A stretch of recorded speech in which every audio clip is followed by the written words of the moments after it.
They're addicted because they know that there is a better feeling that they could be having than the experience that they're having right now, and they're searching for that feeling. They're seeking a feeling, but unfortunately, they're seeking it through an artificial means. They're seeking something that resides within them, and they're looking outside of themselves for it. Now, I've read articles by people who have been addicted to substances like cocaine and heroin, and what they say is that what they're seeking is the feeling of that first hit. That first hit. Trying to reproduce that feeling. And I've read articles by people who have said that they had addictions that ran about habits that ran about $500 to $1,000 a day, trying to reproduce a feeling, that first feeling. And you know, when I think about that, I realize that we're, if we're trying to finance the past, trying to replicate the past with our need for that first time feeling that we had, then that's an addiction too, isn't it?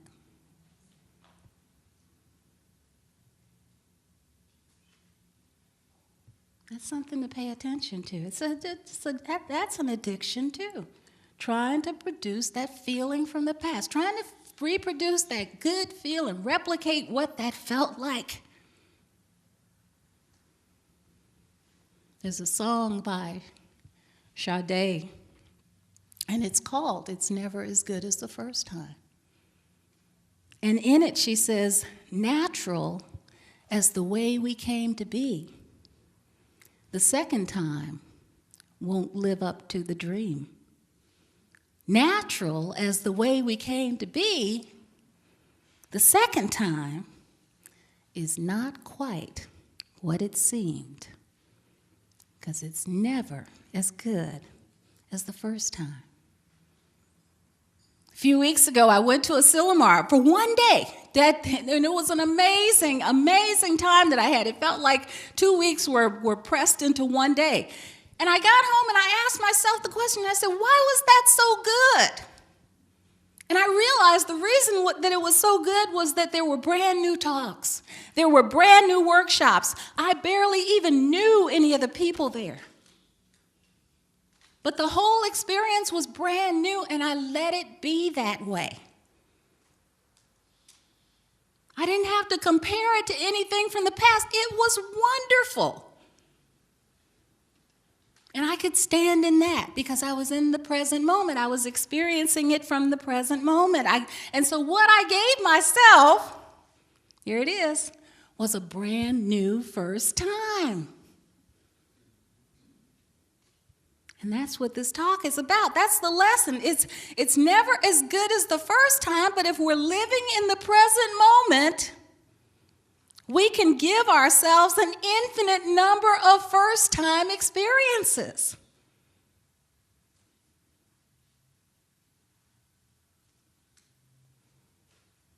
How many of you remember the thrill of your first kiss?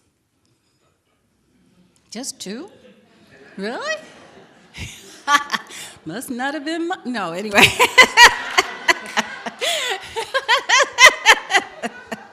See, I remember the thrill of my first kiss. I remember that one, and that one, and that one, and oh, Lord have mercy, that one. It's wonderful, wonderful, okay? But what I'm saying is that each one was brand new because I wasn't comparing it to anything else. I wasn't living from the past. I was in the present moment when that happened. How present are you right now? Are you reaching back? Are you reaching forward? Are you here now? If you're here now, you should be feeling something.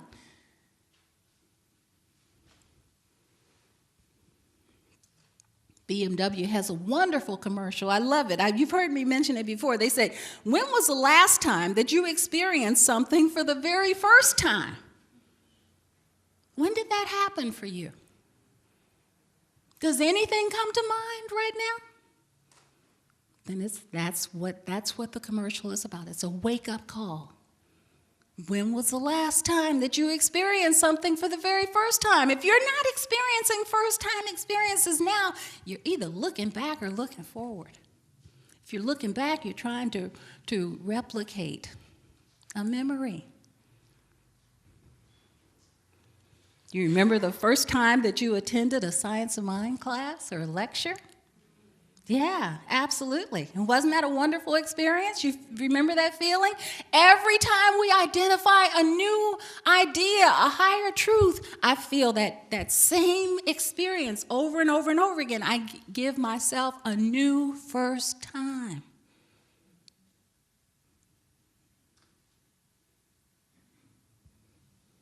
The vacation that I took this year was wonderful. It was great. I went to Chicago. I always go to Chicago. And yet, this was wonderful. I wasn't comparing it to anything else. I went to my family reunion. I always go to my family reunion. But I wasn't comparing it to anything else. I went to Arizona in July on purpose. Okay?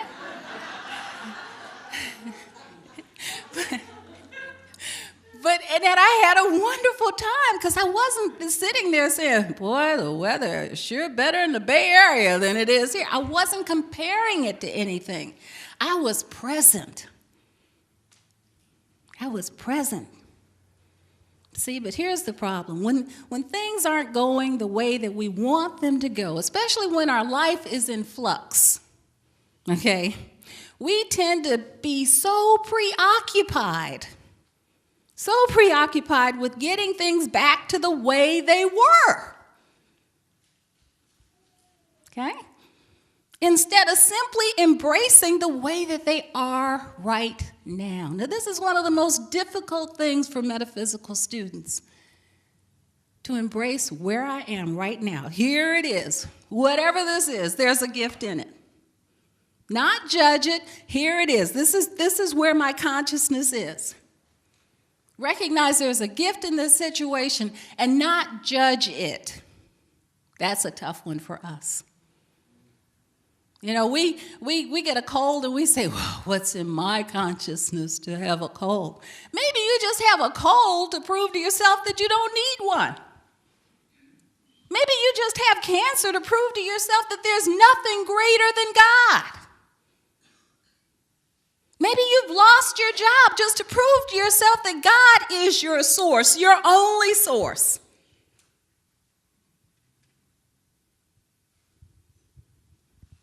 See, there's a gift in this experience, but we have to remember as we're moving through the experience that the universe is a universe of love.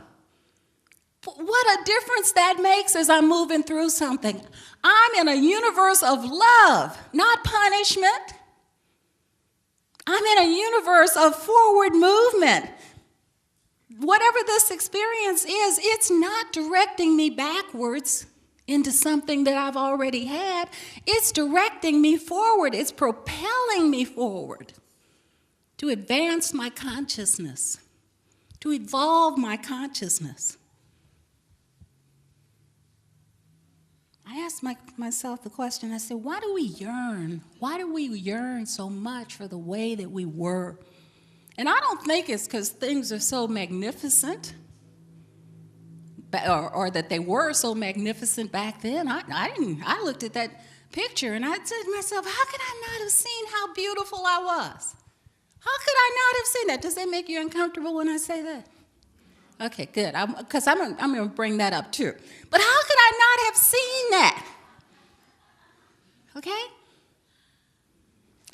How is it that all this stuff, you know, as we look back on it, it looks so good from where we're standing now?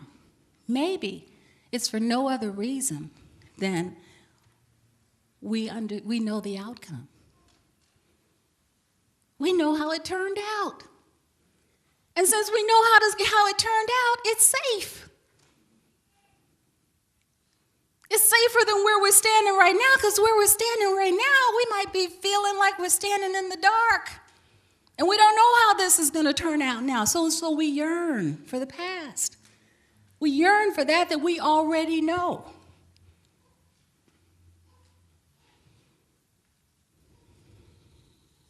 But ask yourself the question. This is one of those sobering questions that I think it'll wake you up if you hear it.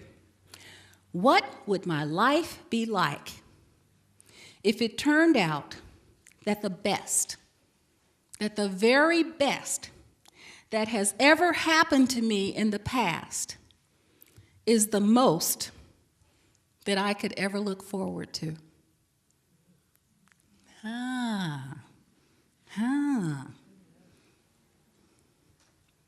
So that in and of itself is enough reason to turn around and go forward, isn't it?